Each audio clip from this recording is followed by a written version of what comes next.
jina la Yesu. Kwa jina la Yesu. Kwa jina la Yesu. Toka pepo. Toka. Toka pepo. Ushindwe na ulegee kwa jina la Yesu. Hauna mamlaka. Navunja na kuharibu nguvu zote za giza zina mamlaka. Nimepewa mamlaka ya kukanyaga nge na nyoka. Navunja na kuharibu kama umetumwa wewe pepo na kuamuru rudi huko ulikotoka kwa jina la Yesu. Hauna mamlaka ya kunizuru. Ushindwe na ulegee kwa jina la Yesu. Toka pepo. Toka.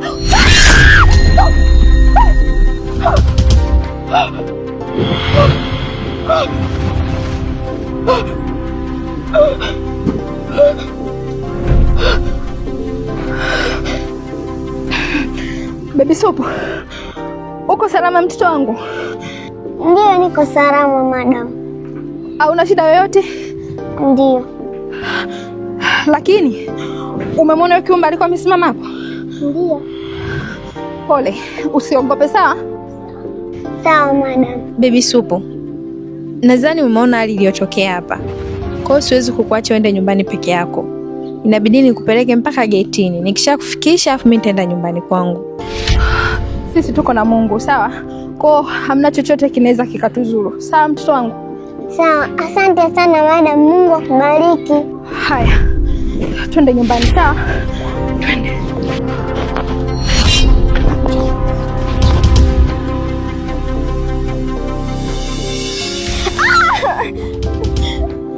Kichinjilo taratibu, mwenzako naumia.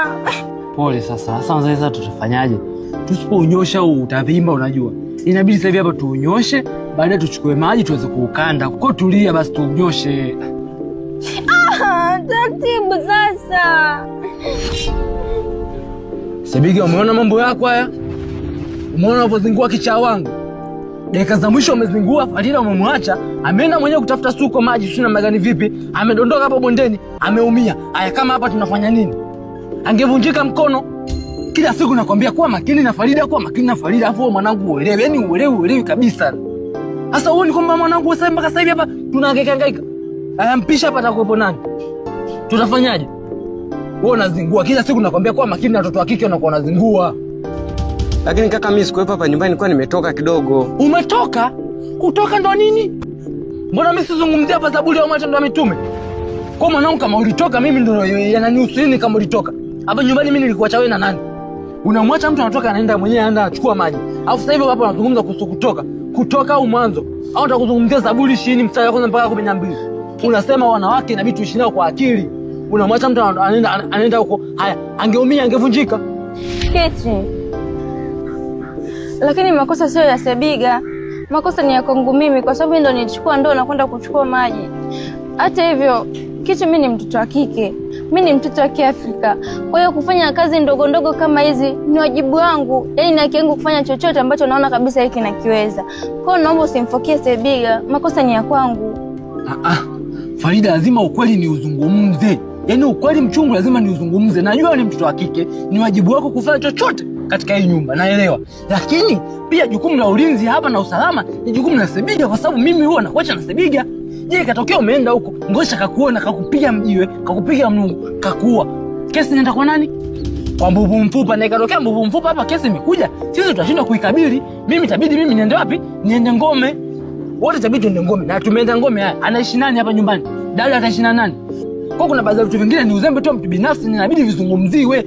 Dogo yako umezingua na ulichokizungumza mimi sijakipenda, kwa sababu umeona hata hapo bonde hapo.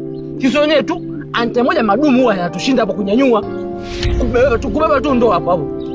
Mara kibao utotoni hapo nusu utoe meno. Mwenyewe unajua kabisa ushatoa meno sana hapo.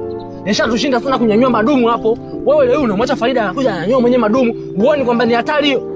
Haya, angeumia naye, angevunjika mkono sasa hivi hapa tungekuwa tunafanya nini? Tunaelewa kumtibishia sasa hivi?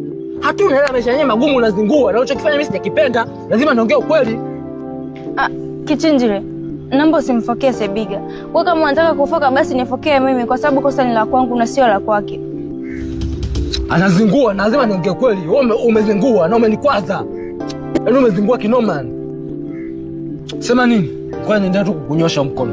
Nikunyosha baadaye uje ukande. Unakuwa mzembe ndio nini? Basi taratibu. Tulia basi Farida. Ngoja nikunyoshe mama yangu. Nitakupiga hata mpanzi nikutoe meno, mshenzi nini? Pole.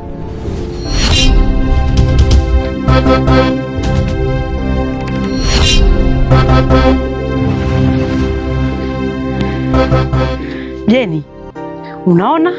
Nikwambia ni jamaa noma. Tayari nishamaliza kazi yetu. Bibi Seba, ushamaliza kazi yetu? Hapana, sijafanikiwa, lakini tayari kwa ameshaingia kwenye tageti zangu. Betrayal can leave deep emotional scars that last for years. When someone is betrayed by a trusted friend, family member, or partner, they often lose confidence in others and struggle to trust again. The pain can lead to sadness, loneliness, stress, and even depression. Betrayal may also destroy valuable relationships, create conflicts, and separate people who once cared for each other. Those who betray others often lose respect, damage their reputation, and find it difficult to rebuild broken trust. Although betrayal is painful, it can also become a lesson in choosing trustworthy people and setting healthy boundaries. Healing takes time, but forgiveness and self-growth help people move forward without carrying the weight of anger forever. True loyalty, honesty, and respect remain the foundation of every strong relationship. Protecting these values creates lasting friendships and meaningful connections that survive challenges and inspire others to act with integrity every day.